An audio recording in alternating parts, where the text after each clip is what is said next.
இங்க ஒரு ராத்திரி ஒரு சூப்பர் மார்க்கெட் இருக்கு. அங்க அந்த கடையோட ஓனரும் 2 போலீஸ் ஆஃபீஸரும் பேசிக்கிட்டு இருக்காங்க. இப்படி இவங்களுக்குள்ள பேசிக்கிட்டு இருக்கும்போது அங்கிட்டு ஒரு க்ளோன் வருது. அந்த க்ளோனை பார்த்தா போலீஸ் ஆஃபீஸர் ஸ்டாப் அங்கே நில்லு அப்படின்னு சொல்லி சொல்றாங்க. பட் அது சொல்றது எதுவுமே கேட்காம தன்னோட சட்டையிலேருந்து எதையும் எடுக்க ட்ரை பண்ணுது.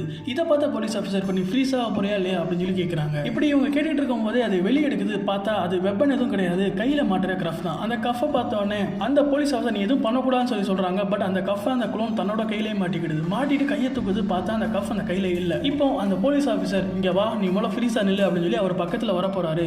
அப்போ அவரை வரவிடாமல் ஏதோ தடுக்குது. பார்த்தா அந்த கஃப் வந்துட்டு இப்போ இவரோட கையில் இவங்க 2 கையில் மாட்டிருக்கு. அதை பார்த்துட்டு இவங்களுக்கு ஒன்றுமே புரியல. இப்போ அந்த க்ளோன் இவங்க பக்கத்தில் வருது. வந்துட்டு அதில் வெள்ளையா இருக்கிற ஒரு போலீஸ் ஆஃபீஸர் கிட்ட தன்னோட கேப்பை கலத்தி அவர் தலையில் வைக்குது. பார்த்தா அவர் கலையே காணாமல் போயிருது. இதை சுற்றி பார்த்தவங்களுக்கு ஒன்றுமே புரியல. எல்லாரும் கத்திக்கிட்டு இருக்காங்க. அப்போ அந்த க்ளோன் இவங்க முன்னாடி டான்ஸ் ஆடிக்கிட்டு இருக்கு. ஒரு கட்டத்தில் இவங்களுக்கு பின்னாடி இருந்த ஒரு பொண்ணு எப்படியாவது இங்கே தப்பிச்சு போகணும்னு சொல்லி ஓடும்போது கால் தடிக்கு கீழே விழுந்து மயக்கமாயிடுறா. இப்போ இதெல்லாம் பார்த்த பக்கத்தில் இருக்கிற போலீஸ் ஆஃபீஸர் இப்போ நீ தலையை கொண்டு வர போறியா இல்லையா அப்படின்னு சொல்லிட்டு கையில் இருக்க கன் எடுத்தா சுடப்பாரு. அப்படி சுட போகும்போது இந்த தலையில்லாத ஒரு போலீஸ் ஆஃபீஸரை அது பக்கத்தில் வச்சு அவர் மேலே எல்லா கொண்டு பாயிற மாதிரி வச்சிடறாங்க. இப்போ மயக்கத்தில் இருக்கிற பொண்ணு அந்த கன் சவுண்ட் கேட்டோன்னே திரும்பி எந்திக்கிறா. இன்ச்சு இவங்க 2 பேசிக்கிட்டு இருக்கும் போது அங்கிருந்து தப்பிச்சு போயிடலாமான்னு சொல்லி பார்த்துக்கிட்டு இருக்கா. இப்போ இன்னொரு போலீஸ் இருந்துட்டு அந்த க்ளோனை ஷூட் பண்ணும் போது அந்த கன் போற புல்லட்டை அந்த க்ளோன் பிடிச்சிருது. பிடிச்சதுக்கு அப்புறம் இந்த பொண்ணு அந்த டைம் யூஸ் பண்ணி வெளியே ஓடிடுறா. திருப்பி உள்ள புல்லட் சவுண்ட் மட்டும் கேட்க இந்த க்ளோன் பார்த்தா மெதுவாக வெளியே வருது. அப்படியே கேஷுவலா நடந்து வரும்போது இந்த க்ளோன் அந்த பொண்ணை தேடி போகுது. ஒரு வழியாக அந்த பொண்ணை கண்டுபிடிச்சிருது. கொண்டு பக்கத்தில் வரும்போது அந்த பொண்ணு இதை தள்ளி விட்டு பின்னாடி போறா.